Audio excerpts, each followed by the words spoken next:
Mafia মাদারের নির্দেশে সেদিন লগি বইটা নিয়ে তার গুন্ডারা রাস্তায় নেমেছিল। এই পল্টনেই আজ থেকে কয়েক বছর আগে, 2 দশকের অধিক সময় আগে আল্লাহর কিছু বান্দাকে বড় নির্মমভাবে হত্যা করা হয়েছিল। এইরকম সময়ে, আজকে যে রকম সময়ে কথা বলছি, এইরকম সময়ে স্পষ্ট দিবালুকে 28শে অক্টোবর 2006 সাল নিশ্চয়ই জাতির স্মৃতি থেকে এটা হারিয়ে যায়নি। সেই দিন বাংলাদেশ পথ হারিয়েছিল। আবার এই বাংলাদেশের পথ খুঁজে পেতে আরো অনেক রক্ত দিতে হয়েছে। কি অপরাধ ছিল আমাদের সেই বন্ধুদের, ভাইদের?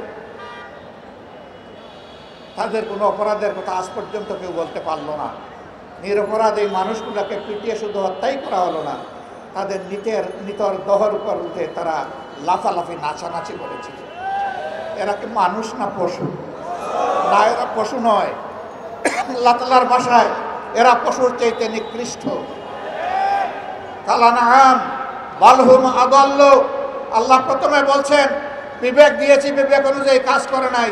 আল্লাহ বলছেন এরা পশু। আবার আল্লাহ বলতেছেন আমি পশুকে বিবেক দেই নাই, এদেরকে বিবেক দিয়েছিলাম, এরা পশুর মতো কাজ করেছে, অতএব এরা পশু নয়, তার চাইতেও নিকৃষ্ট। একজন আক্রাসী মাফিয়া মাদারের নির্দেশে সেদিন লগি বইটা নিয়ে তার গুন্ডারা রাস্তায় নেমেছিল। তারাই তার নির্দেশে হত্যা করেছিল।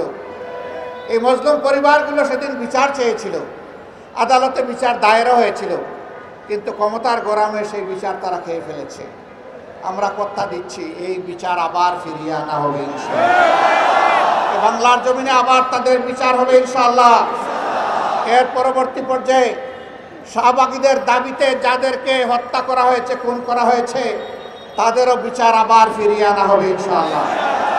আর যে সমস্ত শাহবাগীরা সেদিন বাংলাদেশকে চ্যালেঞ্জ করে পাল্টা সরকার গঠন করেছিল, জনগণ তাদেরও বিচার চায়। অবাক!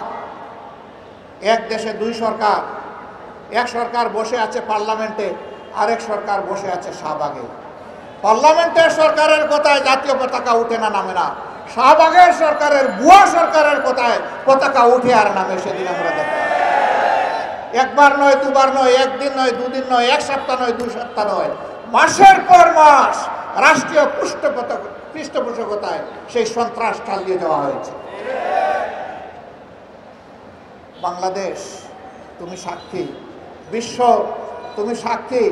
আমরা অন্যায়ের কাছে মাথা নত করিনি, আমরা অন্যায়ের কাছে মাথা নত করব না ইনশাআল্লাহ।